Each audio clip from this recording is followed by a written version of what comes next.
Hola, muy buenos días. Bienvenidos una vez más a su clase de Escuela Dominical, su lección de Ven, sígueme con su hermano y servidor Walter Posada. Hoy veremos dos epístolas poderosas de ese apóstol que tanto amamos, Pedro, primera y segunda de Pedro. El manual de Ven, sígueme nos dice de este título: alegraos con gozo infalible y glorificado. Y es que aquí predicaremos el Evangelio de los muertos y aprenderemos sobre esto. Así que, mis amados hermanos y hermanas, vamos a empezar todo este tema de primera y segunda de Pedro. Y podríamos empezar con una pregunta: ¿cómo podemos fortalecer nuestra fe en tiempos de persecución y apostasía?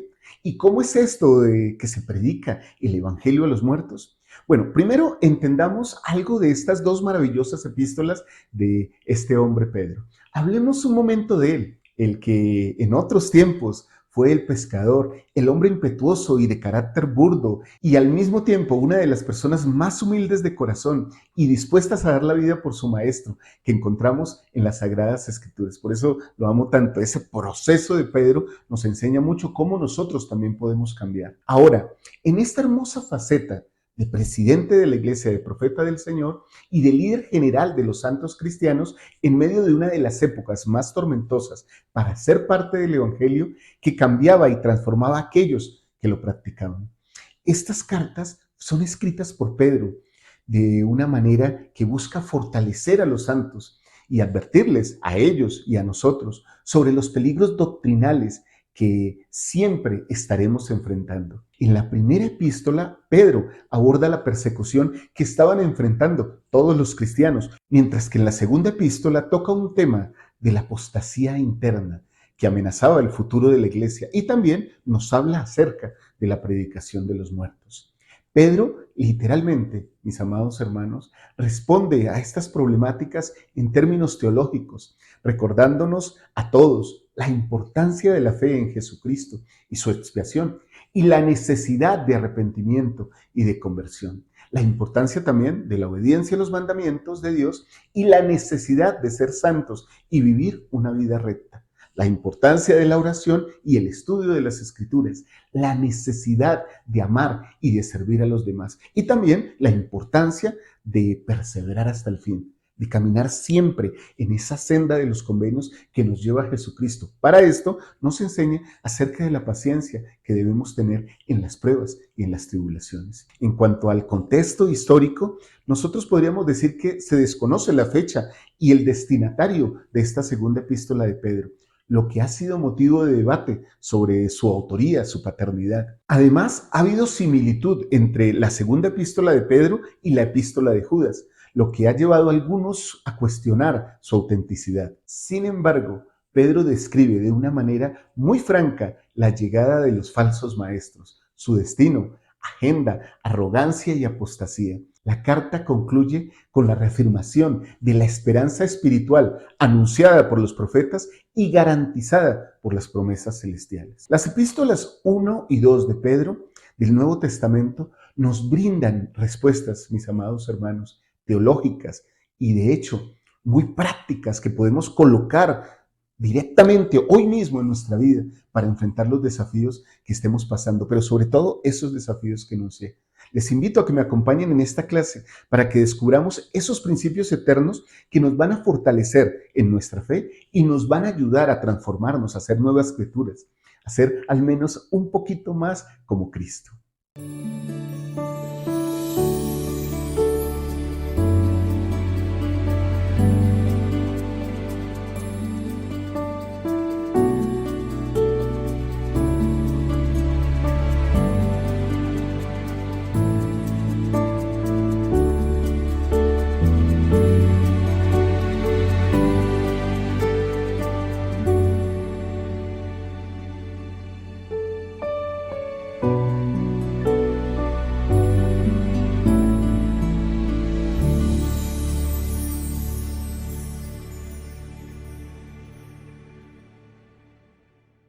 Entonces, con estos sentimientos que ya nos deja esta introducción acerca de Pedro, creo que estamos listos y me gustaría compartir con ustedes, antes de meternos de lleno en la epístola, 7 principios que nos enseña esta epístola y que pueden ayudar a fortalecer tu fe, hermano, tu fe, hermana, mi fe, la fe de todos los que estamos aquí. Por favor, si tienen algún comentario sobre lo que hablamos en esta clase, déjenlo aquí abajo. Voy a agradecer ese comentario y también su like para que compartamos esta clase con otras personas.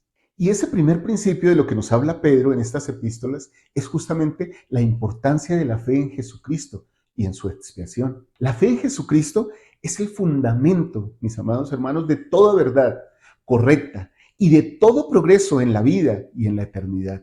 La expiación de Jesucristo es el acto más grande de amor en la historia de toda la humanidad. Y la fe en Jesucristo nos ayuda a superar cualquier obstáculo y a encontrar paz y felicidad duraderas, esa felicidad que tanto necesitamos todos. El segundo principio que aprendemos en Pedro es la necesidad de arrepentirnos y de convertirnos. El arrepentimiento es un proceso, como ya lo hemos visto, de continuo cambio y crecimiento que nos lleva a ser, como siempre digo, un poquito más semejantes a Jesucristo.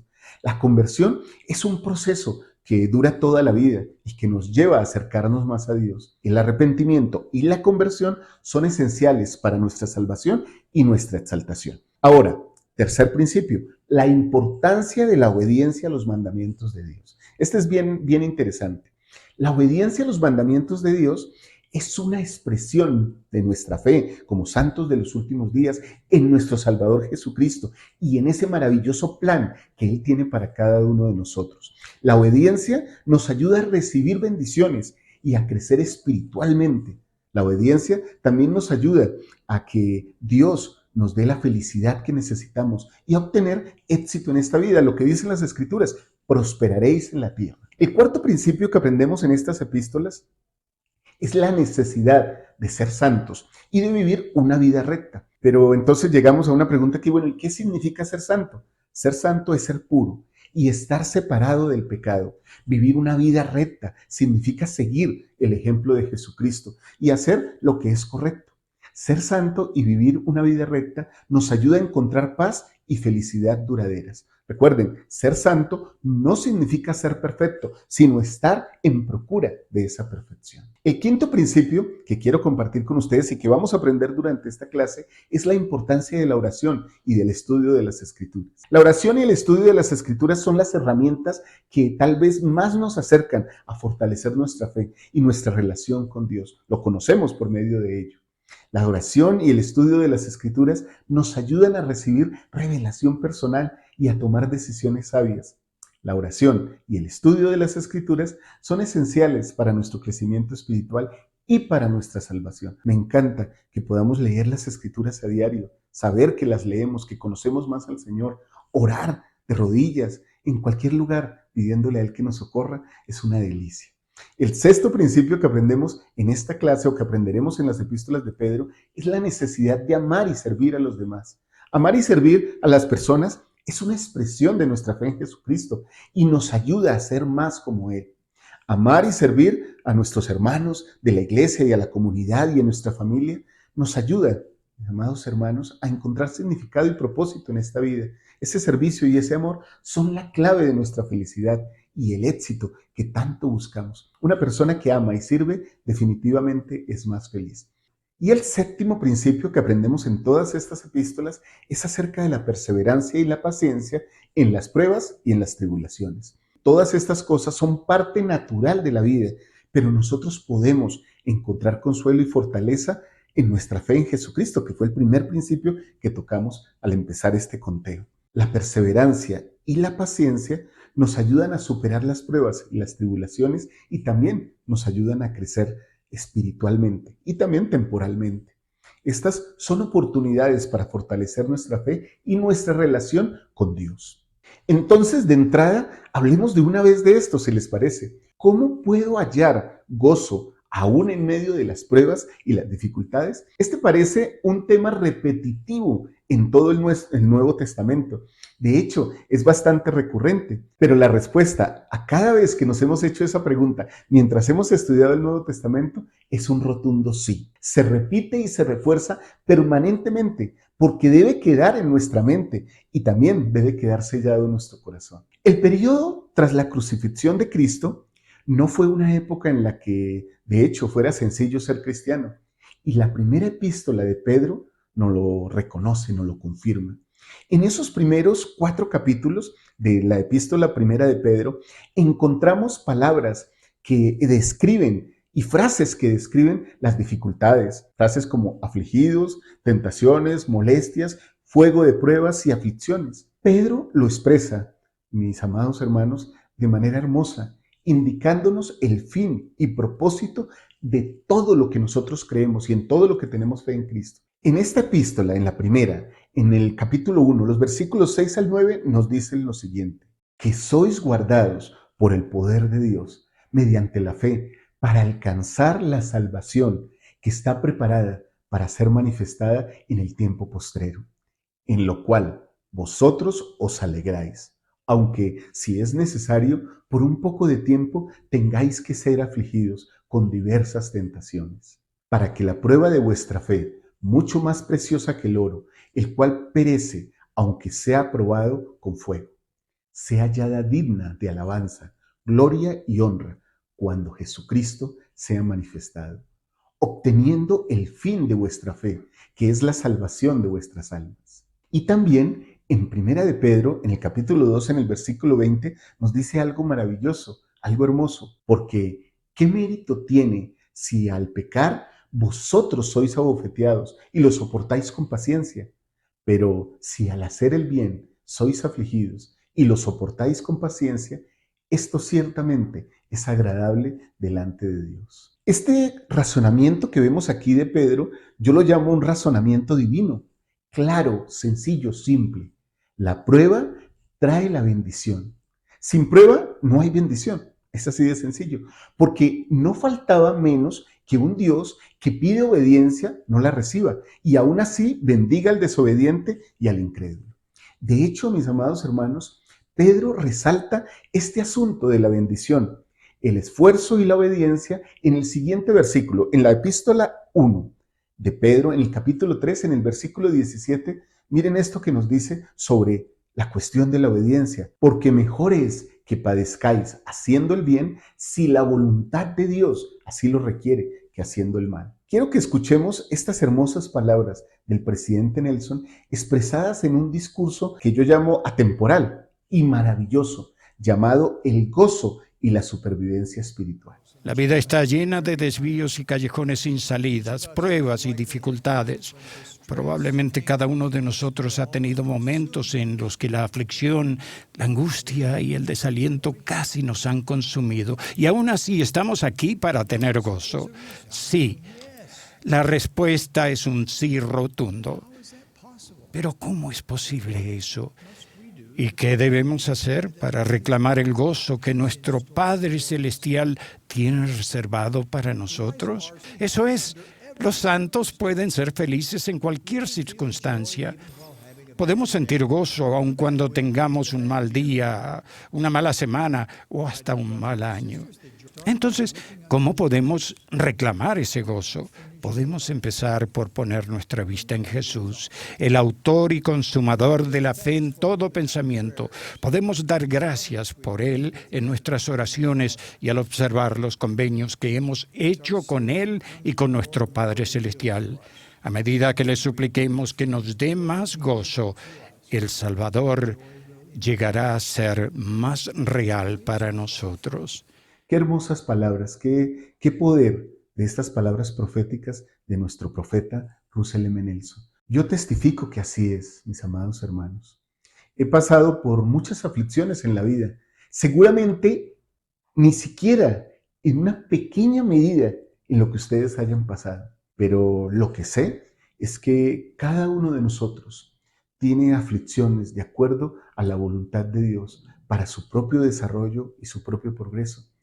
A veces he llegado a pensar en medio de las pruebas: Padre, ¿por qué paso por esta prueba? ¿Por qué tengo que ser yo probado? ¿Por qué no otra persona? Pero siempre recibo esas respuestas cálidas de sentimiento: yo sé lo que hago, yo sé lo que estoy haciendo contigo y esto va a ser para tu bien. Así que, mis amados hermanos, testifico que al final, cuando he pasado esas pruebas, esas aflicciones, esos dolores, siempre he tenido la certeza que Dios sabía la razón y que en algún momento, si no me la ha manifestado, lo hará. Y eso me llena de fe. Gracias, mis amados hermanos, por compartir conmigo también sus sentimientos de cómo han hecho cuando han pasado por esas aflicciones. Les invito a que compartan sus sentimientos aquí, así como yo he compartido mi testimonio con ustedes. Nos vamos a nutrir mucho. Ahora hablemos un poquito de algo que Pedro habla. Pedro trata un término utilizado en esta epístola que se llama la naturaleza divina.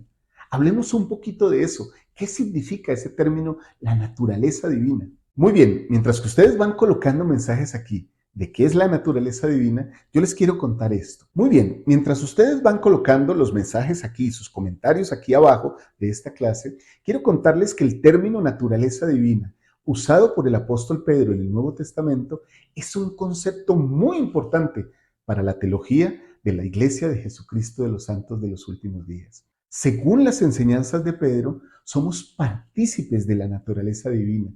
Esto sugiere que como hijos espirituales de nuestro Padre Celestial, nosotros, cada uno de nosotros, tiene la capacidad de desarrollar atributos y cualidades como las de nuestro Padre Celestial. En esencia, se está hablando aquí del potencial del ser humano de volverse como Dios es.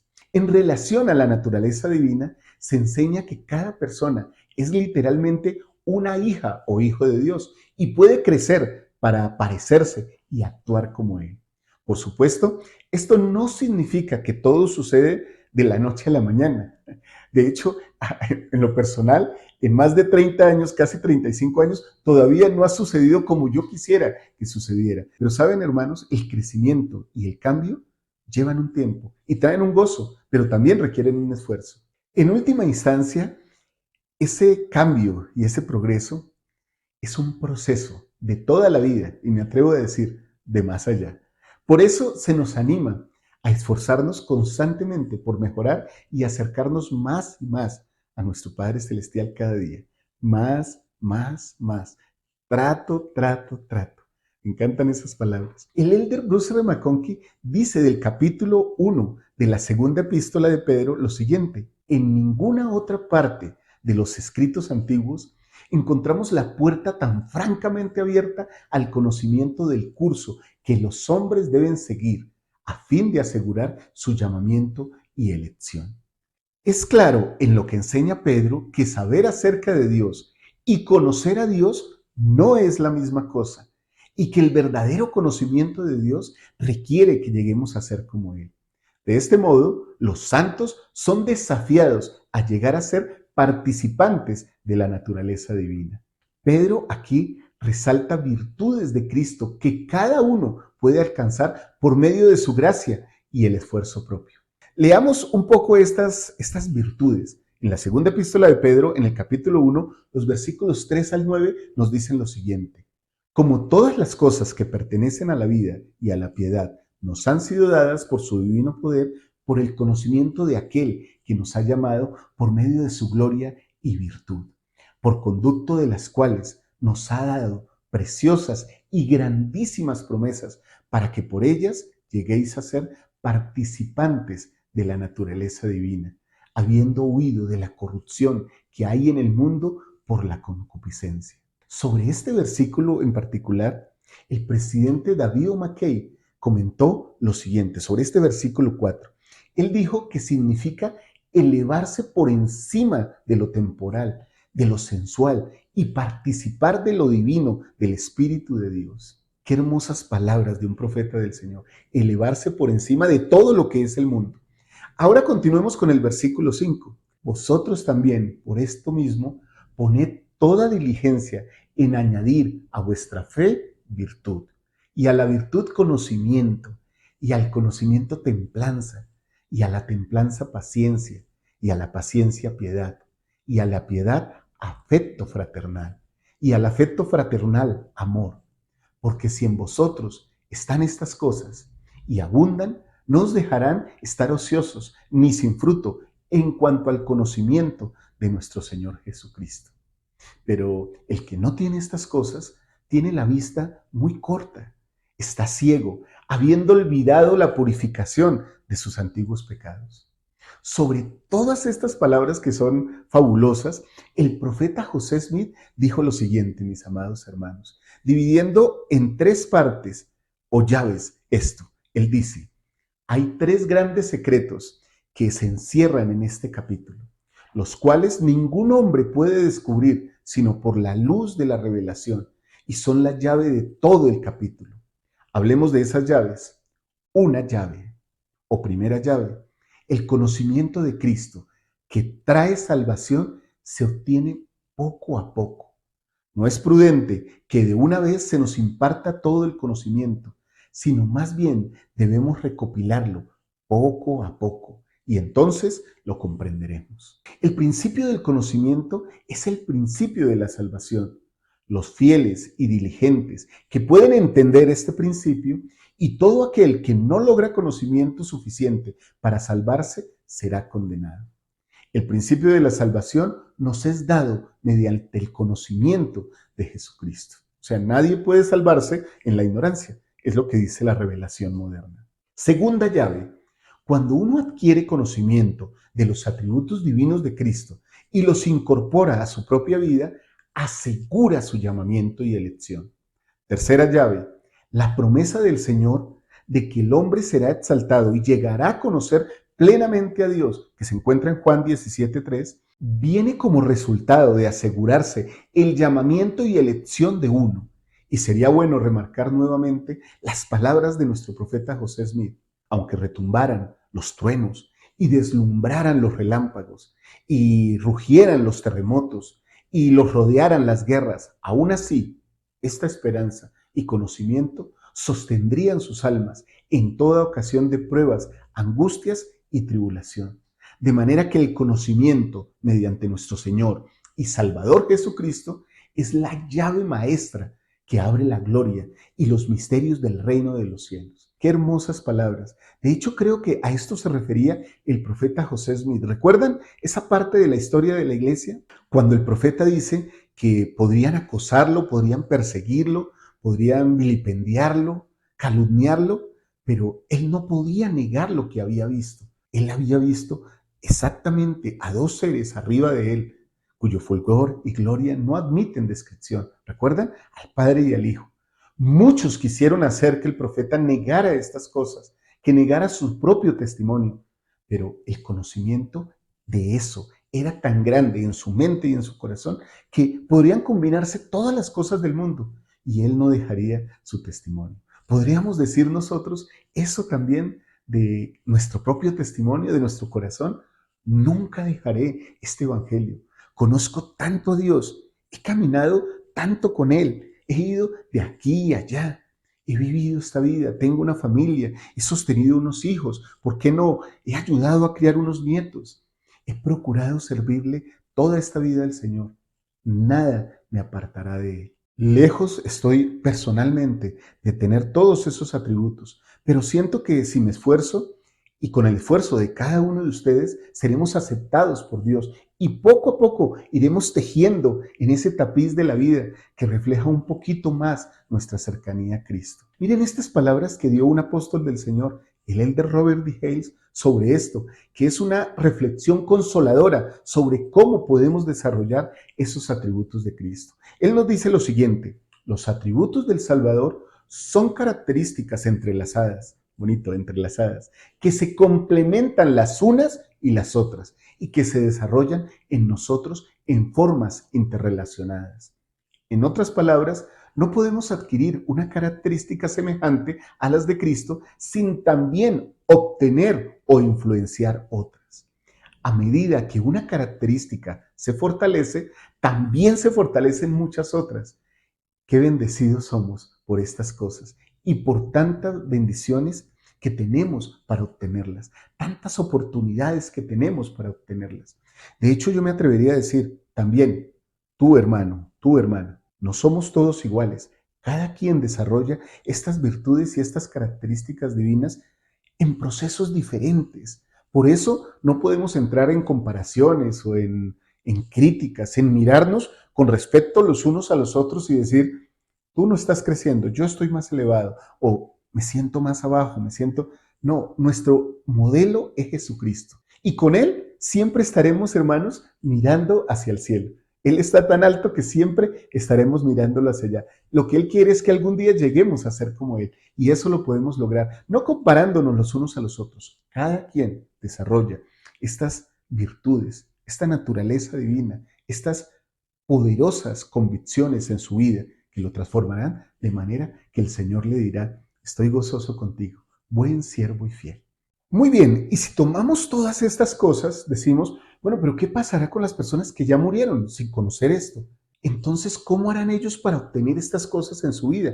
Bueno, por esta razón predicamos el Evangelio a los muertos. Algún día todas las personas comparecerán ante el tribunal y el juicio y darán cuenta al que está preparado para juzgar a los vivos y a los muertos. ¿Cómo podrá juzgar Dios a todas las personas de manera justa si sus oportunidades de comprender y de vivir el Evangelio fueron tan diferentes, tan distintas? El Señor mismo, y solo Él podía, mis amados hermanos, abrir la puerta del abismo entre nosotros y todos esos seres amados que han fallecido. En la primera epístola de Pedro, en el capítulo 3, los versículos 18 al 20, nos dicen lo siguiente: porque también Cristo padeció una sola vez por los pecados, el justo por los injustos, para llevarnos a Dios, siendo a la verdad muerto en la carne, pero vivificado en el Espíritu, en el cual también fue y predicó a los espíritus encarcelados, los que en otro tiempo fueron desobedientes, cuando una vez esperada la paciencia de Dios en los días de Noé, mientras se preparaba el arca, en la cual pocas personas, a saber 8, fueron salvadas por agua. En la primera epístola de Pedro, en el capítulo 4, en el versículo 6, se nos dice también lo siguiente sobre esto: porque por esto también ha sido predicado el Evangelio a los muertos, para que sean juzgados en la carne, según los hombres, pero vivan en el Espíritu según Dios. A veces cuando leo estos versículos tan claros y potentes, yo personalmente pienso en aquellos que de manera arrogante e ignorante nos critican y se burlan por nuestros templos y las ordenanzas vicarias que realizamos en ellos. Generalmente, estos son los mismos los que defienden la Biblia como la palabra de Dios y ni siquiera la entienden, porque ahí están estas cosas. ¿Ustedes por qué hablan acerca del bautismo por los muertos? Si eso no se enseña en ninguna parte, no, está en la Biblia. Alguien podría preguntarme ahora entonces: hermano Walter, ¿y qué pasó con las personas del tiempo de Noé que no escucharon al profeta? La respuesta literalmente puede ser que les pasa lo mismo que a todos los que se sumergen en el mar y no pueden salir, se ahogan en el pecado, de la misma manera que en la actualidad muchos se ahogan porque prefieren las cosas del mundo que las cosas de Dios. Esta analogía y esta comparación es muy interesante. Ahogarse en el tiempo de Noé por el diluvio y ahogarse en el tiempo actual en el pecado.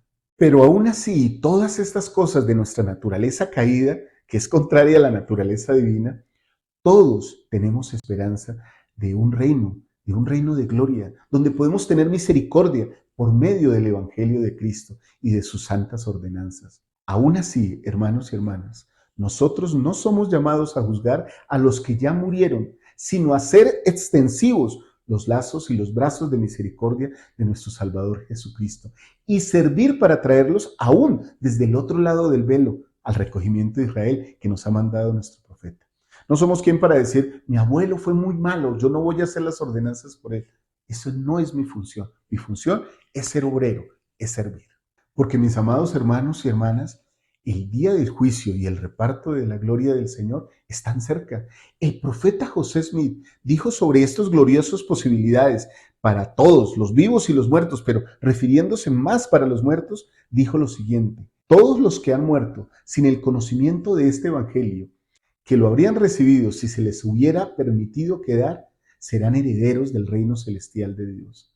También todos aquellos que de aquí en adelante murieron sin saber de Él, que lo habrían recibido de todo corazón, serán herederos de ese reino. Pues yo, el Señor, juzgaré a todos los hombres según sus obras, según el deseo de sus corazones. ¡Cuánta misericordia! Aquí aprovecho para agradecer a todos aquellos que sirven como obreros en los santos templos. Muchos de ustedes, mis amados hermanos, que ven estas clases, que comparten conmigo aquí semana a semana y con mi hija Liz, prestan ese servicio denodado juicioso, significativo y a veces anónimo. Día y noche trabajan y preparan nombres que a la postre son personas recibiendo conocimiento al otro lado del velo y de acuerdo a su albedrío aceptarán o no lo que se haga por ellos. Todos podemos ser obreros. Al visitar la casa del Señor y hacer nuestra parte, de hecho lo somos. Hace unos días, como ya creo que les conté, fuimos con mi hija Liz al templo y con Martica. Al salir estuvimos hablando y entonces hablábamos de esto de ser obreros. Y yo le dije a Liz, hoy fuimos obreros del templo. Hoy vinimos a la casa del Señor a hacer la obra de la historia familiar. Hoy servimos en la casa del Señor. Eso es algo que podemos hacer todos. Hay algunos que son y tienen el privilegio de ser llamados como obreros del templo. Todo el que lo desee puede acercarse con respeto a su obispo, a su presidente de rama y decirle, quiero ser obrero en la casa del Señor. Seguramente va a recibir una entrevista y un proceso de entrenamiento y va a ser apartado para que sea obrero. Pero si no somos llamados y apartados como obreros del templo, les invito, mis amados hermanos, como lo ha hecho nuestro presidente Nelson. Me uno a ese llamado de manera muy humilde desde esta pantalla, desde esta pizarra, desde esta plataforma, a invitarles a que vayamos cuantas veces más sea posible a la casa del Señor y participemos de sus sagradas ordenanzas. Gracias, mis amados hermanos, por haber escuchado esta clase. Gracias por haber compartido conmigo. Espero que les haya agradado, sobre todo que haya llegado a su corazón, invitándoles a tener más fe en Jesucristo, a desarrollar su naturaleza divina, a acercarse más a Cristo, a soportar en medio de las aflicciones y también que nos haya ayudado a recordar a aquellos que han muerto y que tenemos que traer de regreso en el recogimiento de Israel. Les amo muchísimo. Dejo todo esto en el nombre de Jesucristo. Amén. Recuerden, mis amados hermanos, que terminada esta clase, pueden ver el Ven Sígueme Express con mi amada hija Liz. Gracias por su compañía. Espero que esta clase nos haya ayudado a todos. Conmigo creo que lo está haciendo. A ser un poquito más semejantes a nuestro Salvador Jesucristo. Les amo con todo mi corazón. Gracias por todo el esfuerzo que hacen por ser mejores cada día. Un fuerte abrazo. Feliz día de reposo. Feliz semana. Gracias por su compañía. Chao, chao. Espera, aún no te vayas. Si te gustó este contenido y esta clase de Ven Sígueme, te invito a que veas la clase de Ven Sígueme de la semana anterior. También para que nos puedas acompañar en la clase de institutos. Puedes tomar institutos con nosotros con esta clase de institutos del Libro de Mormón. También para que me acompañes en la noche de hogar. Todos los lunes en la noche puedes acompañarnos con tu familia en la noche de hogar. Y también para que todos los días, de martes a viernes, nos acompañes en el club de lectura. Toda esta programación es para ti y la hacemos con amor. Disfrútala y compártela.